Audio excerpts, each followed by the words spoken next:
Back in high school, fishing Lake Minnetonka, there was a great crappie bite going every afternoon right at dark. And to get there, you had to walk down this channel, get to the channel mouth, and you see where it's going. And you'd fill up your bucket full of crappie and bluegill, and you'd walk back down the channel, walk back to the truck. At least the plan was that. One day the ice gave way.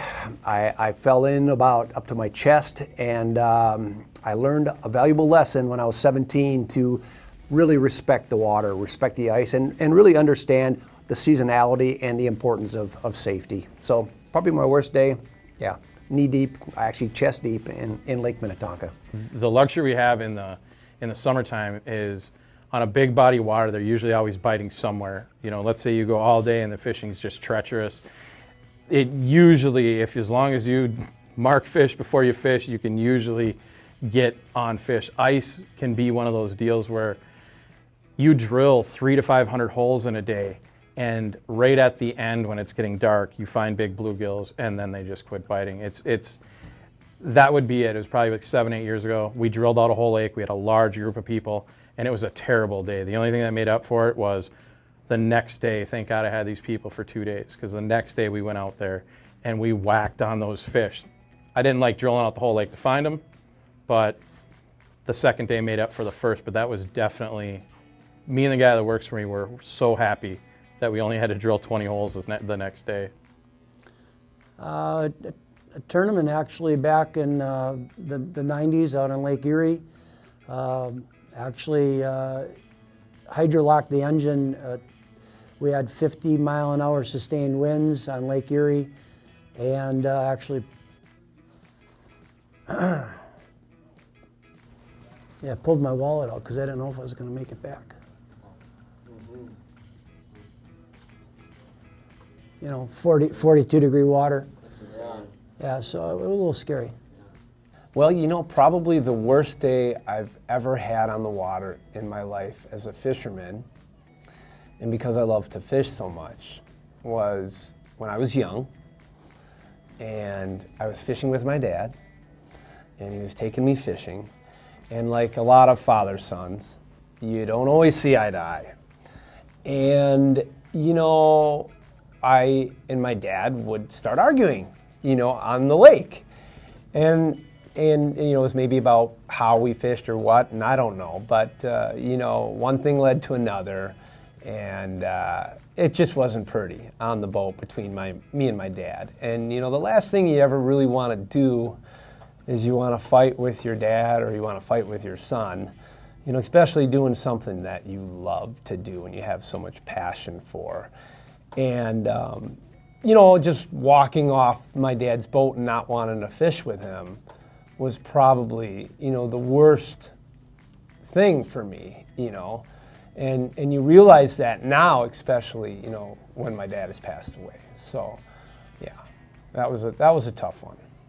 I think one of the worst days I've ever had on the ice in Hyatt is the experiences that I've had were, and in fact I think part of the Billy Linder was on the trek. We were on a Canadian adventure, and in the springtime ice fishing, we stayed out much too late after dark, and by the time when we came home, we were coming back across the lake, not really sure of where we were on the body of water, went the wrong way around an island, and we drove straight into an open water crack. And thankfully, everybody got out of there safe and unharmed, but it was a really bad day because of what could have been.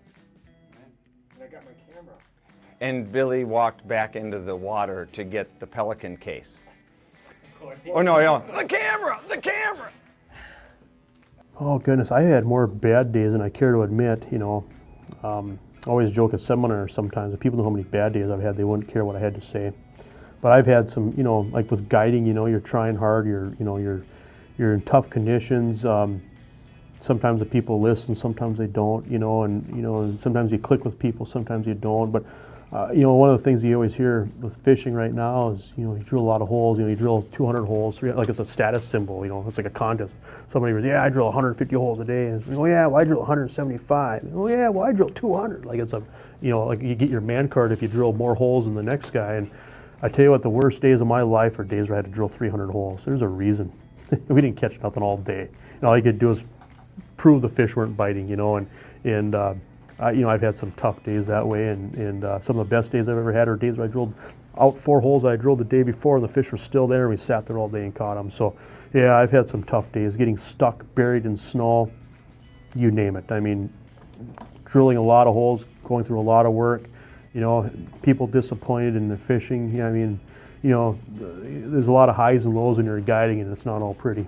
I would say, when a customer of mine lost 2 Loomis rods and reels in the same day, after I warned them to be careful with them because we were fishing rocks, and the lady who let all the line off her reel go into my prop, like 150 yards of line, and thought she had a big fish on, and I actually had to I forget what the sea hunt dude's name was, but I actually had to jump in the water with a knife between my teeth so I could tread water and go back and cut this line off. I mean, it was unbelievable. It looked like a spoolie. There was so much line around it. And, it was like, okay, so it took me about 20, 25 minutes to cut most of it out and get back in the boat. And first thing she says to me, well, do I have another rod and reel to use? I mean, it was like, she didn't even say, hey, I'm really sorry about that. All she cared about was, did I have another rod and reel ready for her to fish with? And I just took a deep breath, and I said, here, use this one. And it was just like, I was soaking wet, took a bunch of water right in my nose and stuff because it was a little windy, but it just, I just stood there looking at her, and I'm thinking, does she understand this at all? I don't think she does. I'm wasting my time. I'm not going to explain it. And that was it. That's a stumper. You think of fishing as a fun activity. You don't really think of it as bad days out there. I've had a lot of days where you don't catch fish. That's one thing. But I think if you fish long enough, ice or open water, you get a phone call. Something happened. Maybe it's back home. Maybe it's a loved one. I was actually at a photo shoot, and I found out that my mom was diagnosed with cancer. Terrible, horrible news. I'm up in the islands on Lake of the Woods, and I've got 2 days of work ahead of me. To have to put that aside, knowing what's going on back home, and to bear down and grip and grin with fish and fish hard and keep it light and jovial with the guys. Yeah, man, fishing and sadness are 2 different things, and I like to keep them separate. So I've had a couple bad days on the ice, and I just think if you're out there long enough, you're doing it long enough, eventually you'll get a phone call you wish you didn't. That was a PWT championship on Lake Erie, and it wasn't with my current boat company. I'll just make that clear right out of the chute, but it was the championship, and I got out to where we were fishing, and there were about 6-foot waves that day. And I set up, and I'm all happy because my co-angler Draw was a charter captain from Lake Erie, so he was a real experienced angler on the lake. He wasn't really afraid of big waves and all that stuff, and we had made a pretty long run. And as we're fishing about a half hour into it, all of a sudden my legs got wet, and I looked down, and my whole floor of my boat was full of water. And so I'm like in a panic, what's going on? And I basically checked, and my bilge pumps, my auto bilges were working, and everything was working. I'm going, what is going on? And so I go to the side of the boat, and I look, and I'm looking, and nothing really looks wrong. And I go up to the bow, and I look, and right in the V, it's cracked. I can see a crack, and it's open a ½ inch. And I'm going down. And so I call the Coast Guard, and the waves are bad, bad. Now, by this time, the water has increased in a couple more inches in depth, and being so rough, and I was off all by myself, which I like to do in some of these big Great Lakes tournaments. I called the Coast Guard, and thankfully they answered right away. And I called in the coordinates, and I said, I'm going down. Send somebody out to get me, and I'll call you every few minutes with my coordinates so you know where I am. But I don't think I can make it. And I did get the boat up on partial plane. And the only way I did is that the co-angler was a big guy. And he said, you got to go up to the front or we're going to sink. And so he went up and he took a beating, and it was a bad beating. And we got about halfway in, and then actually one of the media boats from the PWT who was in the area heard us talking to the Coast Guard, and they got to us and tied up. I'll never remember, the co-angler was in tears, and he should have been. I mean, it was a scary deal because, you know, we were definitely going to be down. And we got transferred into that boat and towed my boat in, and it sank right. As soon as we got and stopped it on shore, it was all the way underwater. So it was a scary deal.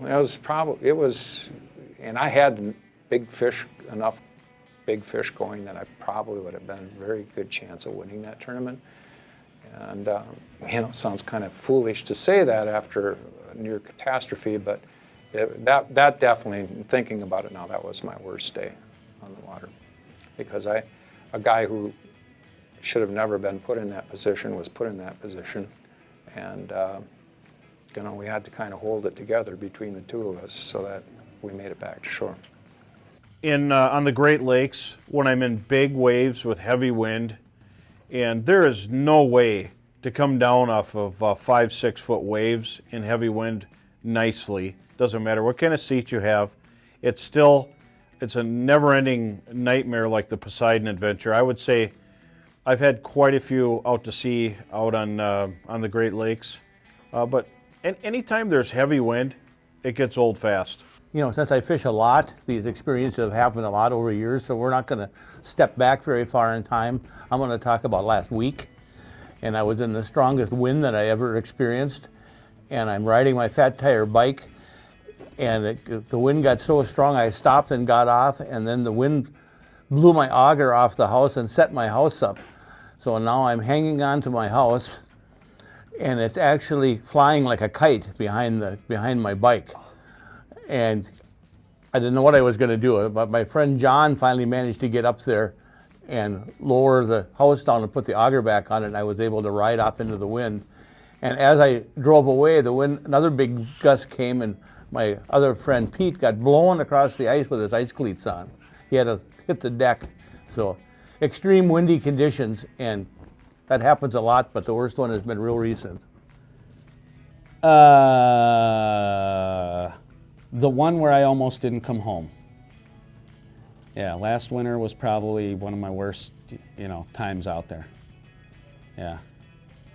Yeah, falling through the ice and not knowing if I was going to come out after all that. Just, that was probably one of the worst days. I almost lost my best friend. So almost is good in some things, especially in almost died. So yeah, almost is better than actually doing it. Yeah, that was rough. That was a rough one. That's probably one I wish I could take back. That helpless feeling it's really hard to explain unless you've been there. And I'm watching all these guys, they're posting these videos where they cut a little hole with a chainsaw and they jump in and they're like, this is what you do, you put your arms out and you relax, and they try and tell you how to prepare you for falling through the ice. And I'm glad I watched those videos because I knew I was going to go into shock when it happened. And I'd gotten wet up to like my waist before, almost. Like not quite my waist, but my thighs, I guess. So, but I hit solid ice when I broke into those situations, or I was walking off and hit a bad spot on shore on my way in. So it was like, I dropped a boot on my way to the car, big deal. I knew I wasn't going to die. It didn't scare me. The ice broke right at the end. Whoo, we got off. It's cool. But when you're in the middle of the lake and it turns to ice cubes and you don't know if you're coming off, that like a half hour in, we're listening to sirens. I'm watching my buddy helplessly backstroke because he can't hear me. He can't do anything. That helplessness and that hopelessness is really like, you can't, time is moving so slowly. Nothing can happen fast enough when you're helpless. You're just watching. You can't do much. I couldn't get back in the water. I couldn't go get him. He had to just stay where he was and keep doing what he was doing. And they, it was, yeah. They grabbed him and he just collapsed. As soon as they put their hand on his shoulder, he was done paddling. He was like, that was it. He was not helping get in the boat. He was out like a light. Gave every ounce that he had. Until he didn't have to anymore. As soon as they got a hold of his backpack, he was done. He was out. It was the craziest thing I ever seen. Where did this happen, Tony? At home, Illinois. And we weren't even going to Illinois. That was the worst part. The dude didn't have a license. So we were heading out to Delavan. where about 100 dudes were at. And I go, hey, you got your license for Wisconsin? He goes, no. You want to hear the worst part of the story? So he says, no. And I said, I can't loan you any more money. So let's just go to Illinois. So I didn't want to loan him the $60 to buy his state license, right? It was free fishing day in Wisconsin. Oh. We didn't even have to be in That's Illinois. The day you went through. That's the day we went through, was free fishing weekend. I didn't even know it was free fishing weekend. Shit, that's unreal. So he didn't even need his license. We could have went out there with 100 dudes and none of that would have ever happened. Yeah. Wow, that's sad. That was the most heartbreaking part I heard the next day. Was like, you're killing me.